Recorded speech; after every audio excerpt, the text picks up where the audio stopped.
Welcome to From the Mind of Christine McConnell. Obviously, we have a whole new set here today. I spent a bunch of this last month cleaning up the attic and staging this new little area, and that's because we're going to be making some fun, spooky candles today. I made some candles on the Netflix show a few years ago, and I didn't know a ton about candle making at the time. So since then, I've done a bunch of research, and I think we're going to be able to make some seriously upgraded versions of those today. So with that said, let's begin.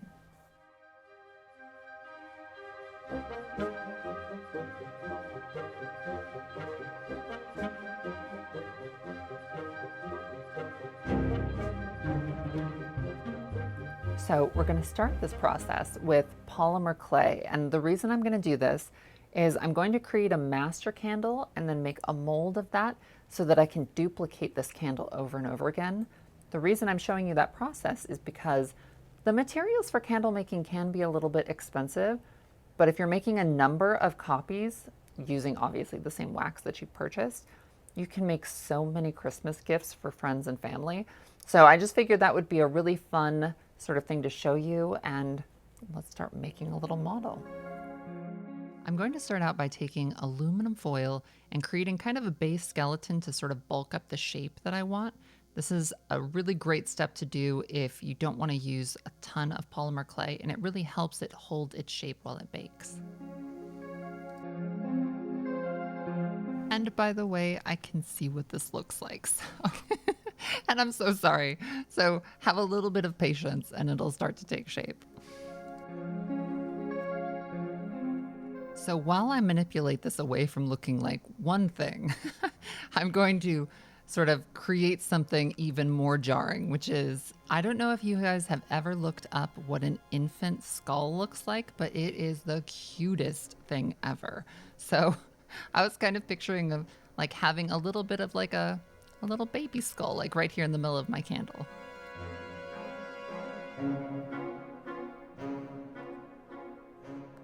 A nice little bonus of working with this clay is the heat from your hands make it pretty easy to mold the closer it is to your skin. So the areas you're not touching are usually pretty safe and they get a little more solid as they cool down.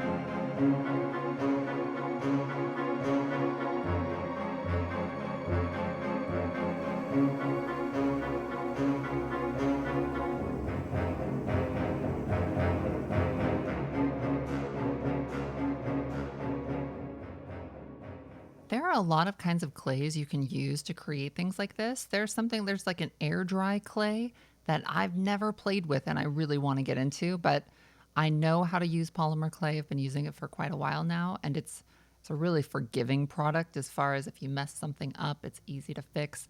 You can bake it once it's at a really delicate stage and then come back and sculpt more on top of that, which is kind of a really nice bonus. Now I'm taking a ball of the clay and rolling it on one side to a point and applying it, and this is just creating kind of a candle drip effect. And if you really want to make this look fun, you can actually layer those drips on top of other drips, and it gives it a pretty realistic look.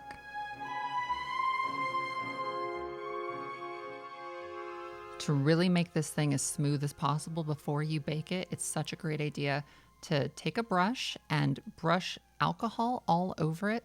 And really you can work this in, and what it does is it sort of melts the surface layer and really smooths things out. So your final cast should look really good.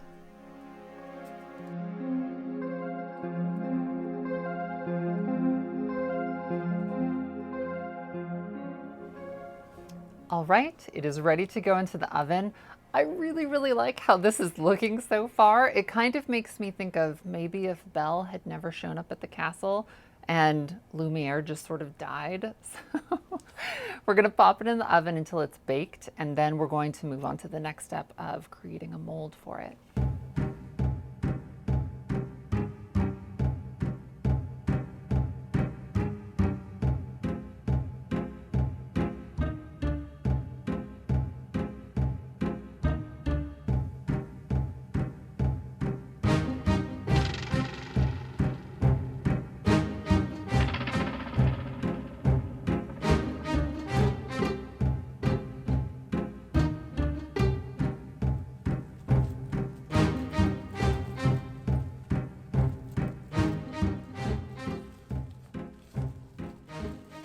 To prevent the silicone mold from sticking to cardboard, I'm lining this with aluminum foil. I'm using kind of a thin aluminum foil, but I wouldn't do that again. So I think a heavy duty foil is going to be your best friend in this instance. I have this idea of hanging this master over this box so it just sort of floats there in the middle of the solution that I'm going to create. So I'm doing that by pre-drilling a little hole, screwing in a hook, and using a wooden dowel to suspend it.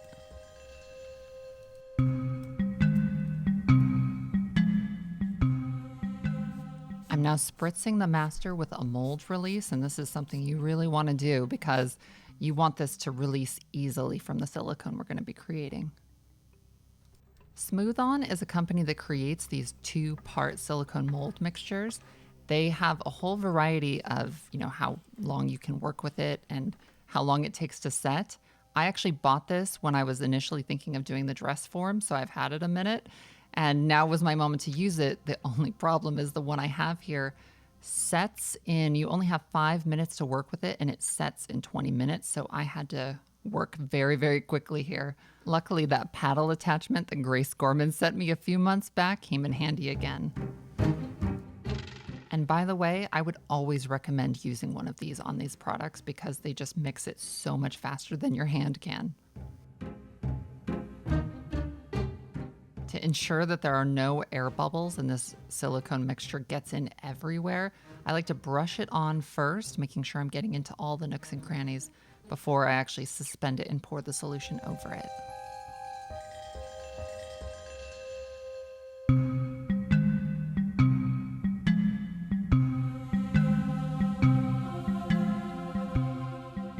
At this point, it's really helpful to use a vibrator against your box to sort of knock out any air bubbles that are floating around. Okay, so that hook hanging idea was a seemingly great idea, but apparently the air inside the model prevented it from actually just like floating or sinking to the bottom. So now it's just trying to float up. So instead, I'm just going to stand here and hold it down until this thing sets completely.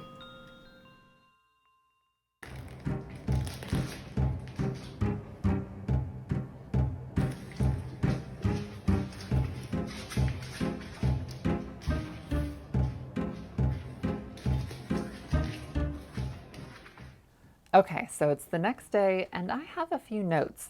This is the first one of these that I've done, so I've kind of learned a few things as I've gone. And I would have used a firmer cardboard. This bulged a little bit and that runs the risk of bursting and you don't want that.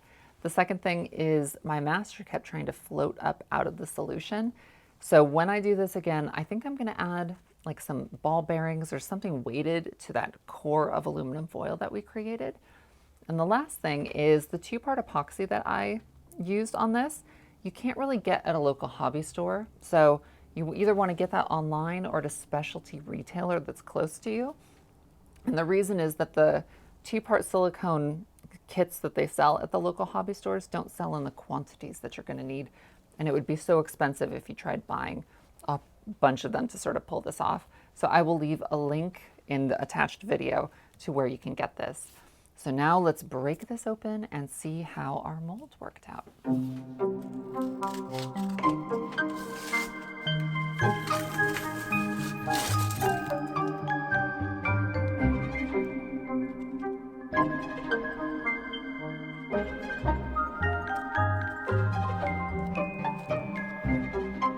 Getting this out of the mold is probably one of the harder parts of this entire process because, it's really fused in there. So I actually broke my master, which is super not unusual. It happens often. So when you make those masters, understand it's kind of probably not something you're going to get to keep. But once you do break it out, make sure you cut a bunch of relief areas so that you can bend and stretch this pretty easily. It's going to look a little Frankenstein by the end of it, but so long as it all comes together nicely when you get ready to pour, you're totally fine. I'm cutting out a channel on the top so I can pour the wax down into that. And then underneath on the bottom, you want to score just kind of an X that you can very tightly pierce through with a little bit of your wick, and that way it doesn't leak out the bottom, but it definitely gives you access to insert that wick.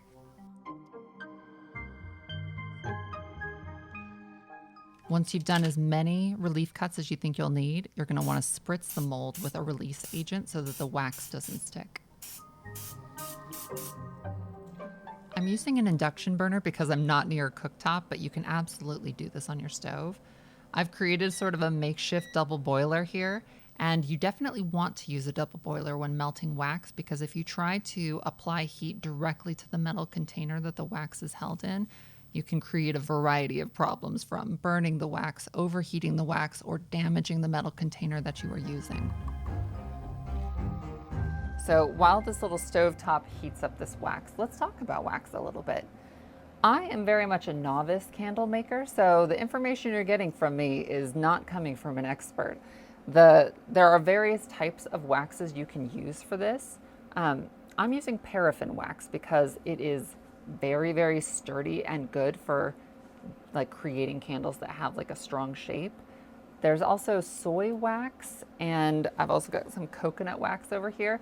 Those are very soft waxes that are terrific for scented glass jars or little tins. And the reason you wouldn't necessarily want to do a soft wax on something like this, for one, it'd probably break as you obviously demolded it.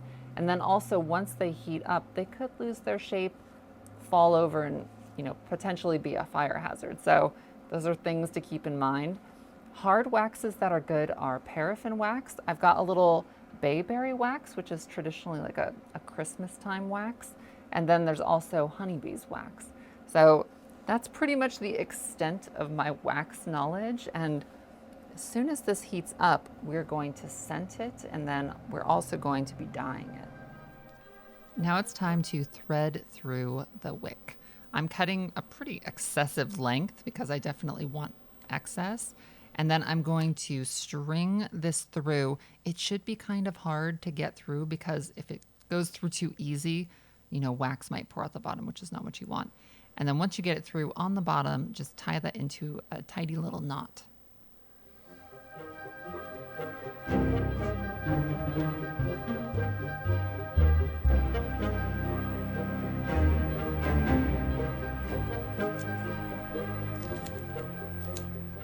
To seal up the mold, I found gaff tape seemed to actually work the best. So many other tapes have a really difficult time sticking to the silicone, and this just worked very easily.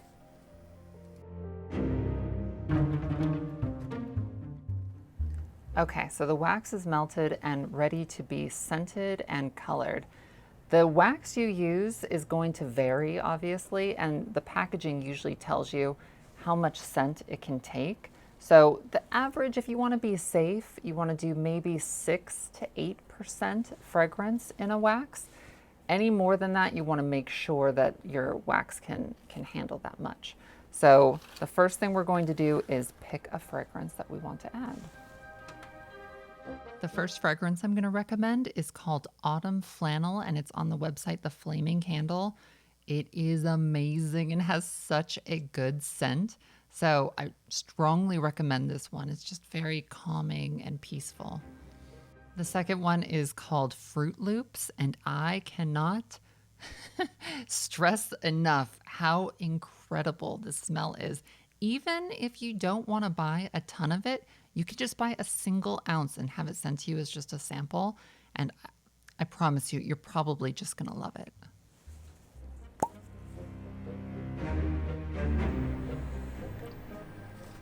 Now I'm dropping in some dye chips, and I will leave a link below to the most effective ones that I've found.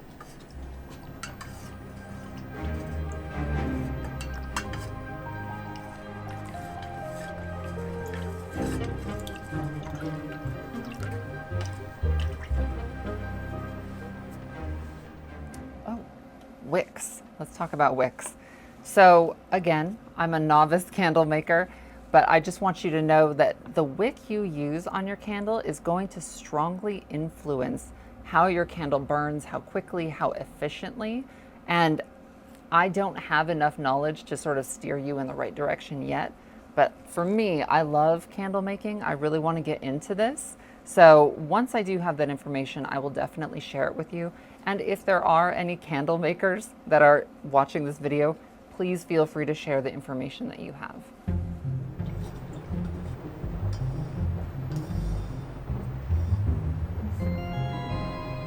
As you pour in your wax, you want to constantly sort of be tapping the container, making sure that there are no air bubbles. And what I ultimately found, not in this instance, but on later candles that I created, that once you feel like it's got quite a bit of wax in there, you can lay a paper towel down on the top and put your palm there, flip it upside down and sort of manipulate it quite a bit to make sure that there's no air pockets.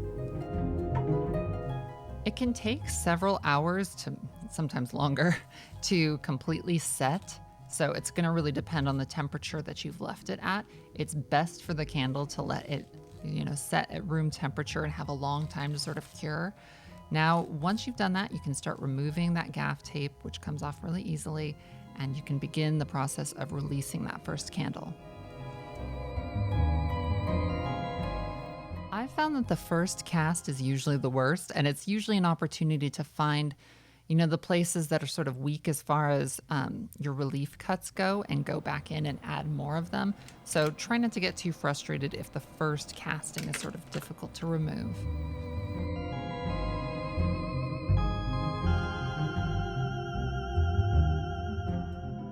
Once you've got it removed, you want to start chiseling away any residual wax that set up in that pour channel. Okay, so a couple things are happening. The paraffin wax is melting down because we're going to be dipping this. The mold worked out pretty good. And there are a few bats flying around. So they've calmed down right now. I would play with them if rabies wasn't a concern. So like a little bit of the water splashed on me and I was like, if you're seeing this, it means I'm probably okay, but we'll see what happens. The mold, I'm gonna have to fiddle with this a little bit more and gain a little bit more experience with it before I'm super comfortable with making like a number of these. I thought this project was gonna be like so easy and inexpensive, and it's a little more involved than I think I anticipated. So let's see how quickly this can boil down.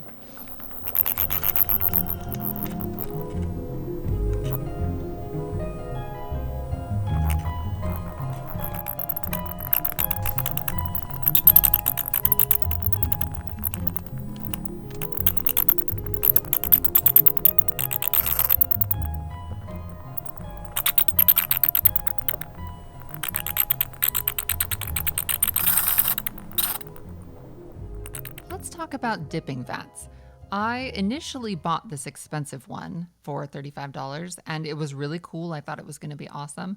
And I learned from firsthand experience why you don't heat directly on the unit. I put this metal container on that induction burner and filled it with wax, and instantly it broke the seal. So that's why you use a double boiler on something like this.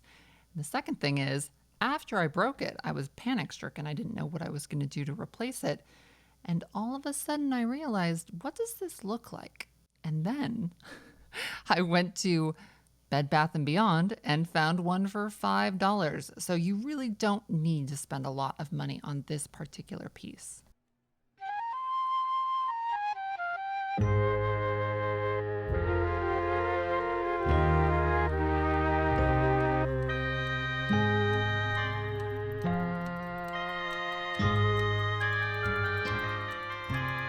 The temperature your wax is at is going to strongly influence how your candle turns out. Dipping, scenting, and coloring seem to work really well at about 150 degrees. If you go too low, especially when you're adding fragrance, that fragrance won't quite bond to the wax as well as it can if it's a little hotter. Now, with that said, I wouldn't really exceed 180 degrees when doing any of these things.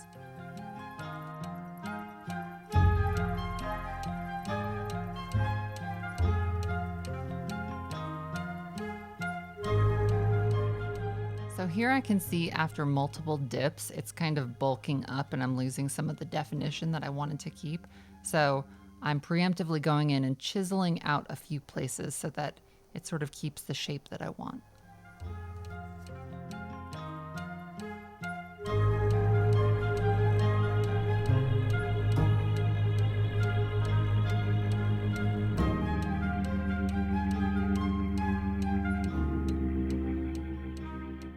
So while I was working on this, I felt like I was struggling to achieve the color that I wanted and also have it maintain the shape that was intended. So what I'm gonna do is fiddle with this a bit more, but then I'm also gonna pour another candle just so I have kind of a backup. And while we're on that topic, I should probably mention that I really only show you guys the things that work out, but that doesn't mean lots of things don't. And pretty much anything you can see in the world that you're really amazed by and impressed by, there's a whole trash can hidden somewhere filled with the versions of that that didn't make it to the cutting room floor. So try not to give yourself too much of a hard time if the first, sometimes even second and third try of something doesn't work out.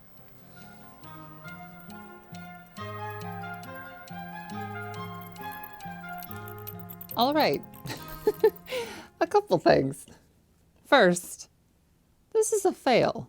I don't think you can't dip it multiple times and have it keep its shape. So it just, I don't know. I think we just need to stick with one color. So I'm gonna do it in white and then I'm gonna dip it once with the white. And the second thing is, there are bats flying around. I don't know what we're gonna do about that, but I wanted to film up here. It is what it is. So we poured another candle. Let's demold this and see what we end up with. This one was so much easier to demold and I didn't quite let it set for long enough. So it did sort of sag a little bit and lose its shape. Now, and another thing was because there was so much dye left over from the previous cast, it did sort of tint this a bit, but I don't think it looks bad. And now I'm just taking a little bit of that initial blackish red dye and tinting the nostrils, mouth, and eyes.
Okay, we are finished.